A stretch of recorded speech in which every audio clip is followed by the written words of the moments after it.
Hey, good afternoon, good evening, good morning, wherever you are today. It's Helen Barcelone again with another Afternoon Tea with Helen. And today I thought I'd change up my cup because I'm always showing my other Royal Doulton cup. So today I have a plain ordinary cup, but I still have tea in it. And today I've got echinacea because right now I want to build up my immune system with everything that's going on in the world right now, and echinacea is a great way to do that. So today I have an amazing person. She's an author. She's got lots and lots of information that she's going to share with you about herself and her life. And I've known her for, I can't even think, maybe 14, 15 years. Yeah, something like that. Mm-hmm. So I want to introduce you to my friend, Michelle Post, and the author of several books which she's going to mention. So Michelle, welcome to the show. And I can see your books in the background and everything. So let's start there. All right. Okay. When did you write your first book? I would say I started that book probably almost 40 years ago. I felt I did it on floppies when you used floppy disks, actual floppy disks. And I did that. I wrote it on there. And then it went away for a couple of years. Life happened. And I decided I really wanted to write that book. It was calling to me. I got it down and I had it all on floppy disks, and there was no way at that time, I couldn't find anybody that could transcribe it for me. So I started from scratch and did it all over again. And this one here, The Spirits of Nature, was your first book, yes? Yes. Which I have read, and I think I got the privilege of getting one of the first prints, I think, if I remember I think you correctly. did, yes. There's been improvements on it since. Yeah. And I loved reading it, although it was many, many moons ago to keep with this system here. So what I want to ask you is, okay, The Spirits of Nature, I love the book, it's a great book, but what made you be so enthusiastic about finding out about Native American Indians? I was always told as a child, my grandmother always told us that we had, that we were Lakota or Sioux Indian. And she said she had a great-grandmother who used to smoke a peace pipe and talk to her. And I have since tried to gone back in census and everything. I can't find the person, but she says that was real. And I think I would watch the movies, cowboy and Indian movies, and I always thought the wrong person is winning here. And there's another story here. There's another part of this, that culture. There was just something intriguing to me about the culture. So I started to investigate it a lot and do a lot of research, and was just amazed by what I found. And so this particular book talks about the Crow Indians. So what made you decide to do a story? Because this story is what, fiction or partly true, or it's fiction based on it's based on true facts. What I did is I had the story, and the Crow Indians fit best with the territory that the person was going through. So they were the tribe that fit best in that area. And then I started, looking at all of the things with them, anything I could find out about the Crow Indians, and they intrigued me. They were kind of a smaller tribe, but they were very fierce. And I liked it. I liked what I was reading, and I liked what I saw, and the whole thing of learning the Native American culture as a general was interesting to me. And so what other books have you written that we've got in the background there? Okay, I've written, the book right over here is called In the Absence of Joy. Had wanted me to write that because she was very interested in something called the Dubai children, or the children of the dust. And these are the children that were left from Vietnam Vietnam soldiers that went over there. Women became pregnant, and these kids were left there. They also became kind of an endangered species because when Hanoi was overthrown by South Hanoi, by South Vietnam, a lot of these children were in danger because they were actually thought of as war criminals because they were American soldiers. I did a story about that, and then When the ceiba tree blooms is about the dirty war in Argentina back in the 70s when all those students were missing. They just All right. missing, and there were women that were having babies. Their babies were taken from them, and they were put up for adoption to people. So these children grew up never knowing that their parents had kind of lied to them about everything. Mm-hmm. So that's that one. And then Kindred Spirits, when I wrote The Spirits of Nature, Yeah, I remember, yeah. my brother who said, I really want to know what happens. And I said, no, I'm kind of giving you the part where everything was still pure and their culture. I said, if you read that, it's, if I write that, it's going to be the change. And that's what's sad. But actually, I wrote it and I actually kind of like it better than the first book. And a lot of people who read it have said they enjoyed it more or as much as the Spirits. Right. And then Go on. Mm-hmm. And then I decided I started flying. I became a flight attendant, and there's so many things that happen that are so actually comical that I decided. I can imagine, yes. Yes. So I decided to write satire. So I wrote these 3 books. Oh, that's right. Yes, I wrote these. Those. Yes. Yeah. So yes, and that was real fun. I think the thing I'm really want to get off the ground right now, I don't have it right here, I thought I did, is I wrote a children's book not too long ago. And it's called Eddie's Magic Glasses. And my granddaughter keeps... Hold it up a bit more, we can't see it. Yes, there we go. Let me hold that up for you a little bit more. This is going to go through a complete facelift. I had an artist who I haven't really been working with, so I'm finding another artist to do the story again for me. And it's kind of a thing showing how bullying is not really a good thing to do. So that I start getting into because I want to do kind of a series. I've got Eddie's Magic Christmas Tree, Eddie's Magic Violin. It's just kind of things so kids can learn through Eddie how to treat each other. So you're a flight attendant, so you fly all over everywhere. So when do you actually get time to do this writing with your flying, your job, your being a mother, being a grandmother, or how do you fit your writing in? That's what you have to, because once I get into a story, it becomes such a passion that it's hard for me to do other things. Now, one of the things with flying that helps is a lot of times we have layovers. So I take my computer with me, and if I have a long layover, I write. I write whenever I can. That's probably the biggest challenge. If I could have it, as much as I love flying, if I could have it my way, I would just get up and write for a certain amount of hours and try to mark it and share it. I just want to share what I have because people have enjoyed it, and I have more people enjoy what I write. And are all of your books on Amazon? Yes, they are.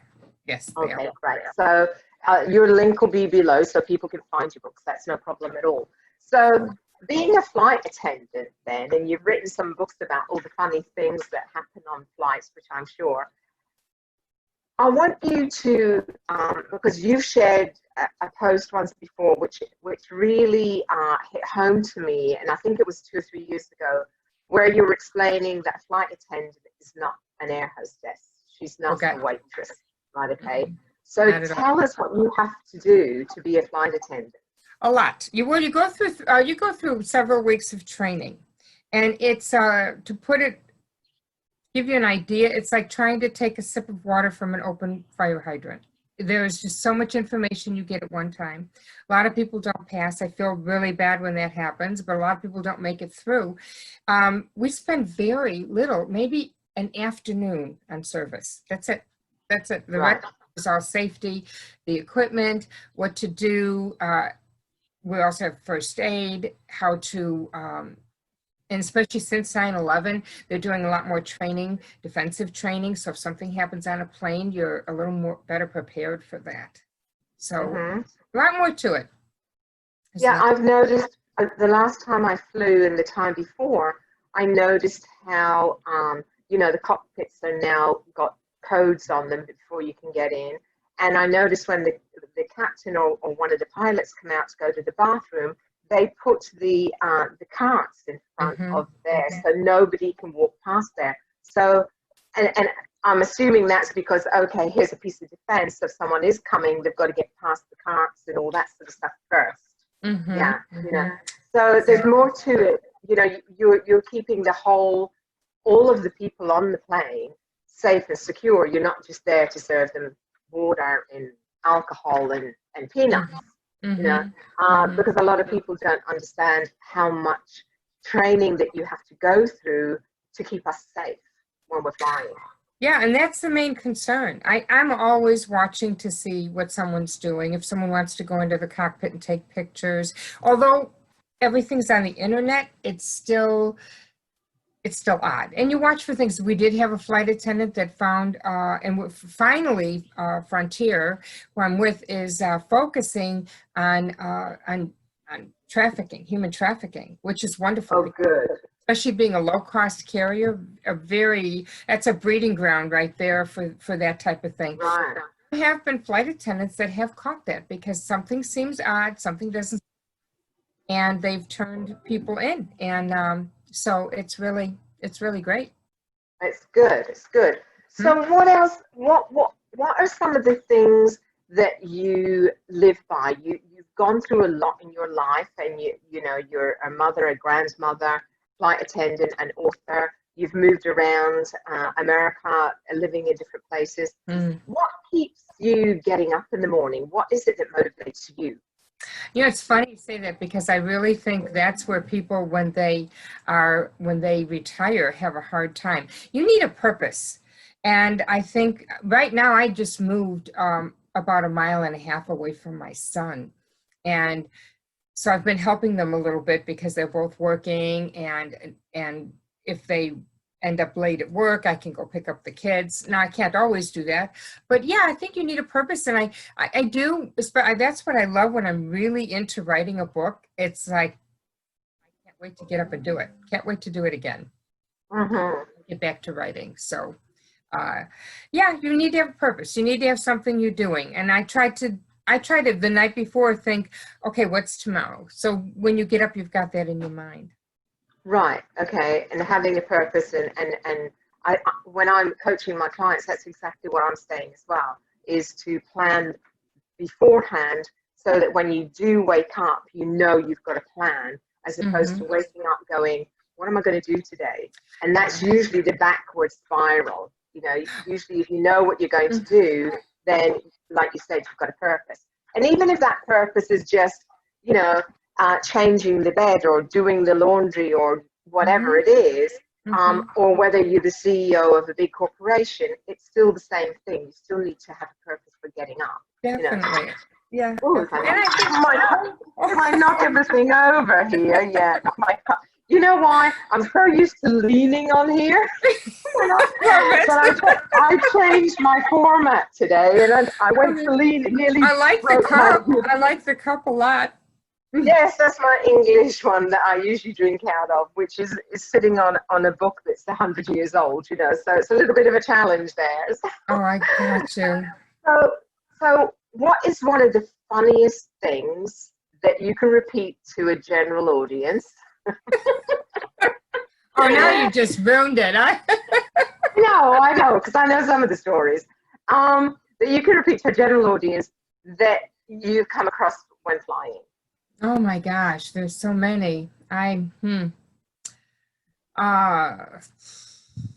think when people, you know, just there's different little things that happen. One day someone called me over and said, look out the window. And I said, okay. And he said, there's another plane out there. I said, well, we're not alone up here. And so I went and I told him. He said, does the captain know he's there? I said, okay, I'll go tell him. And the captain says, yeah, you go back and tell him, yes, it's out there. We're having a race and we're winning. And, you know, because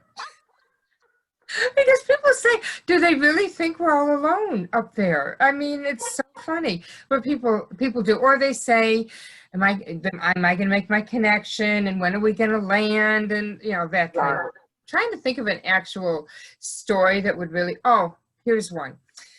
Somebody had gone into the bathroom, and I could say this, he had gone into the bathroom and he lost his dentures down the toilet. So, I mean, dentures are expensive. So when we landed, asked the people that were doing someone was nice enough to go through and get the dentures out and rinse them off, just rinse them off. Well, they brought him up to the guy. He stuck them right in his mouth. So never know what people are going to do. But oh, no. It was, I mean, you sit there going, oh, my gosh. Oh, you're kidding me. Oh, my God. Yeah, you see some, I used to fly a lot, not as an attendant, as a tourist. I used to fly a lot. And I used to see some really weird stuff going on, you know, and especially with young kids and stuff like that, because they're stuck for so long, especially if you're doing a long haul, and they're stuck for so long, and the parents, some of them are oblivious to what is going on. They put the headset in, and the kid is screaming and do it, and you're thinking, can you shut this kid up? You know, it's a challenge. And I remember when I traveled with my daughter when she was a baby, that's the one thing, because I traveled so much and I hated the fact that people with their babies couldn't control the babies. And then when I had one myself, I thought, I know why now, because the baby's ears are popping, it's different things. They can't do this. Yeah, and it's like, oh my God, this poor baby. So now when I see the babies, I go, oh, stick something in its mouth, make it swallow, you know, give it so, you know, because what I used to do is I would feed my daughter. So I would always make it that when we took off and landed, that was when I would feed her. That's perfect. So, that's the perfect thing to do. So that she was always swallowing and all that sort of thing, you know. Well, you know, another thing people can do is just get a paper, the plastic cups that they sell, that they use for, and you put that over the ears. It causes a suction that will relieve the pressure. Oh, that's good to know. I do that a lot with people because I can tell by the cry that it's not a cry of defiance, it's a cry of pain. No, pain, yeah. And so I will go up to the parents and say that to them. And it's hard. I think babies crying is something, well, some people are going to be happy no matter what happens. I have a hard time when it's a child that should know a little bit better and they're allowed to act like that. That's when we're going, okay. Yeah. So I saw a photograph that you posted, and you had this little dog. So do people send dogs someplace? People they bring their dogs all the time. Like, do they send them by themselves? It depends. If it's a pet in the cabin, they have to have them under the seat in a case. If it's an emotional support dog, which a lot of them are, they can be in their lap. So a lot of people bring a dog on and put it right in their lap, or a larger dog and it lays on the floor. Those are the best pets, actually. So, you know, back in the day, you could take a dog, but the dog was in the hold. You know, the dog was never in as a passenger.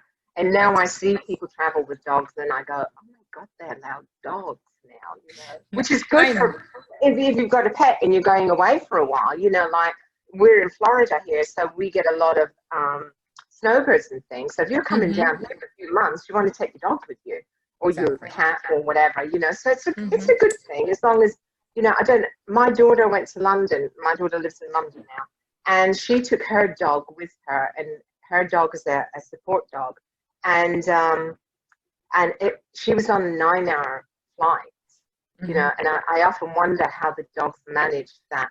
But when she got to London, they still kept her for a week in quarantine before the dog was allowed to, you know, the dog wasn't just allowed to walk off and go into the country.